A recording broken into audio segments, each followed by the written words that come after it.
Around this evening's campfire of questions, I can't help but wonder, what if your reflection was just a little older than you? Not centuries, not even decades, just 2% ahead in the race against time. Sometimes the light plays tricks on you, doesn't it? Let's bend one tiny rule of the universe tonight and see where the path leads.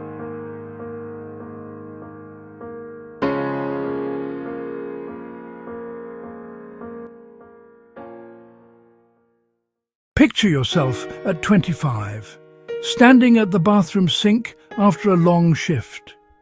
You lean in to brush your teeth and swear the face looking back has an extra shadow under the eyes, a faint crease on the forehead you don't remember earning. You rub your skin, blink hard, turn the light off and on again. Nothing. Just tired, you tell yourself. Just the cheap bulb. Just imagination. Jump ahead 10 years to 35. The days now have a rhythm, a predictable cadence of commutes, deadlines and quiet evenings. Life has settled into a comfortable groove, the one you worked so hard to build. You've established yourself, found your place. But the mirror, that old, familiar surface, has started playing its tricks again. Only this time, the game has changed. Now, the difference is no longer a fleeting trick of the light, no longer just your imagination running wild. It's tangible. The reflection staring back at you has the first honest-to-God silver strands threading through the dark hair at your temples. They're fine, almost invisible to anyone else, but to you, they shine like beacons. These are hairs you haven't earned yet, from worries you haven't shouldered. There are crow's feet you haven't laughed hard enough to deserve, etched around eyes that haven't witnessed enough joy to justify them. A softness settles around the jawline in the glass, a gentle loosening you haven't let happen to your own resolve. Your spouse catches it before you do. A flicker of something in their expression, a hesitation. They stop meeting your eyes when you're both at the mirror getting ready for work, their gaze sliding away from the shared reflection as if it holds a secret they're not ready to acknowledge. It's a silent, shared grief for a version of you that's already slipping away. Because the person staring back already looks like they've carried tomorrow's weight for a while. Their eyes hold a different kind of tired, a weariness that comes not from a lack of sleep, but from a long, slow surrender to the future. By 45, the gap starts doing quiet favors nobody asked for. Your best friend Mark is shaving one morning and sees a jagged scar running across his left eyebrow that isn't there. He touches his skin, smooth. 3 months later, he walks away from a ladder fall that should have split his skull. The scar appears exactly where the mirror promised. He starts calling his reflection the heads-up guy. Word spreads in whispers. Cardiologists quietly notice their waiting rooms filling with 40-somethings who just had a feeling about their heart. Cancer diagnoses shift earlier. Stroke recoveries improve because people get to the hospital before the stroke even happens. Nobody writes papers about it. Nobody admits why. But the statistics don't lie. 50 arrives, and your reflection is now a full calendar year older than you are. You see the knee replacement you'll need next summer, the skin cancer you'll find on your shoulder in 11 months, the quiet slump in the shoulders the day the layoff letter lands. Some people start scheduling annual mirror checkups the way others schedule oil changes. Life expectancy creeps upward, not because medicine got magically better, but because we all got a one-year preview ticket.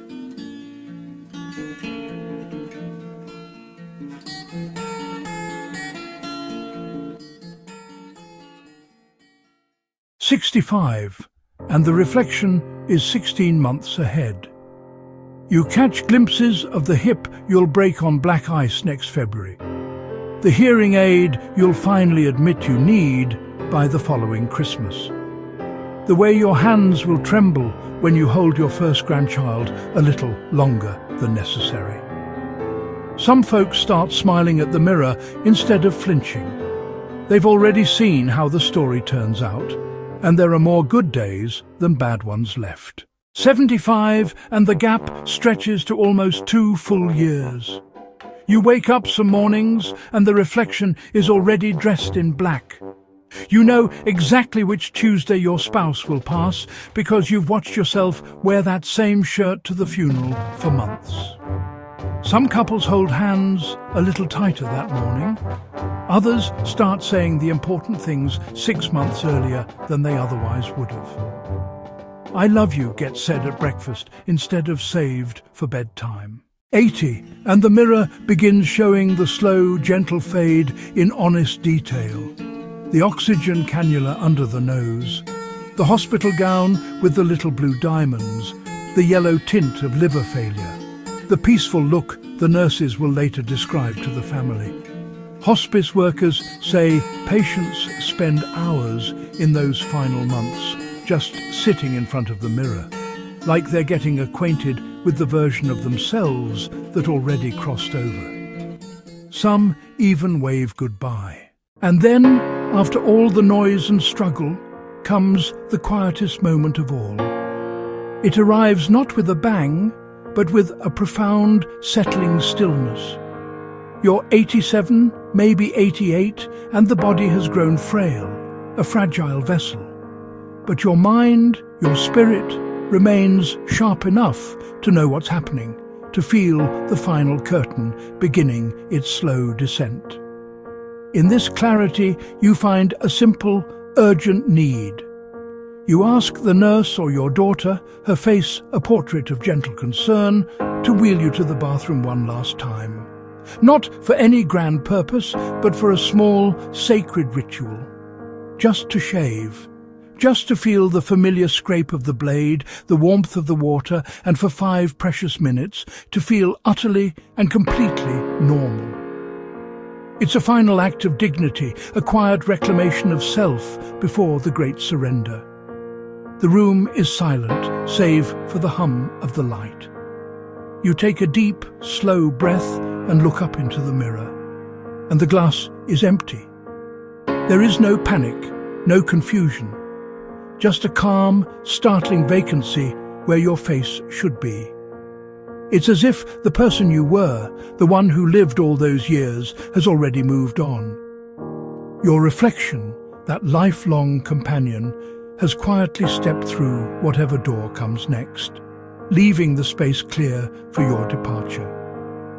It has gone ahead to scout the path, to make sure the way is safe. Some people who have been there say that's the moment they finally, truly relax. The weight of a lifetime of identity lifts and they simply let go, unburdened. Others swear they catch something else in that empty glass. Not a face, but a feeling. The faintest shimmer of a smile, a welcoming presence just out of sight. It's the older, wiser version of you, the one who already knows the secrets of the universe, waiting patiently on the other side with arms wide open, ready to greet you, not as a stranger but as a long-lost friend coming home. Children born into this strange new world will think it's always been this way. To them, the mirror is simply a window into next year. They'll grow up planning their lives around gentle previews. They'll say longer goodbyes. They'll choose their last outfit years early because they've already seen how it looks. And when the time comes, they'll close their eyes knowing the person in the glass already made it home safe. So, as the fire settles into embers tonight and the stars come out one by one, a quiet descends. It's in these moments, isn't it, when the noise of the day fades, that the biggest questions find their voice. We've journeyed through the strange possibilities of a world where reflections have a life of their own, where the person looking back at you might know more than you do. It's a thought that can be both terrifying and strangely comforting. It forces us to consider what we truly want from our own lives, from our own futures. And so I leave you with this final thought to carry into the night. Would you keep every mirror uncovered and greet tomorrow's face every morning, accepting the certainty, the spoilers, the unchangeable map of your days laid out before you? Or would you hang a curtain, choosing the beautiful, chaotic, and sometimes painful mystery of the unknown? Would you let the future surprise you, one last time, and every time after? It's a choice between knowledge and wonder. There's no right answer, only your answer. Drop it in the comments below. I'm genuinely curious to see which path you'd walk, and if this one made you stare a little longer at your own reflection today, maybe hit that like button as a sign. Subscribe for more campfire what-ifs that follow you home, the kind of questions that linger long after the screen goes dark. Until then, I'll see you next time around the fire, assuming my reflection hasn't wandered too far ahead without me, eager to see what happens next. Good night.